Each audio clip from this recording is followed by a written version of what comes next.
Metsaomanikul on läbi metsaühistu oma puitu müüa kõige mõistlikum ja kõige otstarbekam, sellepärast et ta teab, et metsaühistu optimeerib tema tulu kõige paremini.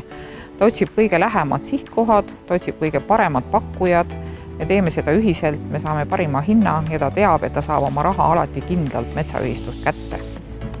Eesti Puidumüügikeskus loodi mõttega müüa metsaühistutelt tulevat puitu üheskoos, sest üheskoos müüdud puit tagab tarnekindluse metsamaterjali ostjatele ja üheskoos müüdud puit on võimalik müüa ka natukene kallimalt, sest reeglina suurematele kogustele lisandub boonus.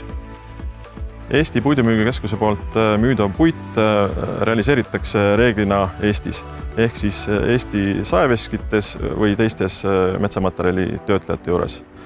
Ja iga metsaomanik saab olla kindel, et tema metsast raiutud puit saab reeglina Eestis väärindatud. Mingi osa sellest paberipuiduna liigub küll Eestist välja, aga nii ta täna paraku Eestis on. Siin on siis kasepaberipuu, mis läheb kahjuks me riigist välja, kuna meil ei ole oma tehast, väga nõme. Loodame, et see juhtub, see tehase valmimine juhtub lähiaastatel. Siin on siis ilusamad pakud, mis on välja sorteeritud kasepaberipuust.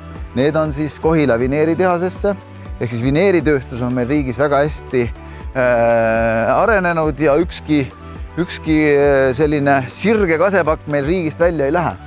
Siin on nüüd haavapakk, mis läheb Tapei tööstusesse, sellest tehakse väga huvitavat toodet laborirottidele aluspanu. Seal ei tohi olla koort, see kooritakse ja purustatakse helvesteks ja saab selline vahva materjal, mis on väga kindlasti kõrge lisandväärtusega. No nüüd läheme jälle kurvema noodiga edasi. See suur virn nüüd on siis kõik kuusepaberipuu, kas ta on siis peenikene või on ta mäda. Siit tundub küll, et on justkui päris jäme ja terve, aga järelikult on tal teine ots mäda või siis on ta liiga kõver. Teisel pool on nüüd siis selline üraskist räsitud metsamaterjal, kas ta on siis metsakuiv, värvimuutusega, aga ta siiski on saetav. Ja see läheb siis Tori saetööstusesse ja ikkagi tehakse temast mingeid laudasid, ehitussektorisse vajalikke detaile, et ehk siis selle saab ikkagi koha peal väärindada.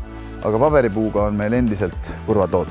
Ja metsaomanikuna ma tean alati täpselt, kuhu iga minu nott siit metsast läheb, et see on mulle väga oluline, et iga nott, mis on vähegi võimalik Eestisse väärindada, see ka siin ära tehakse.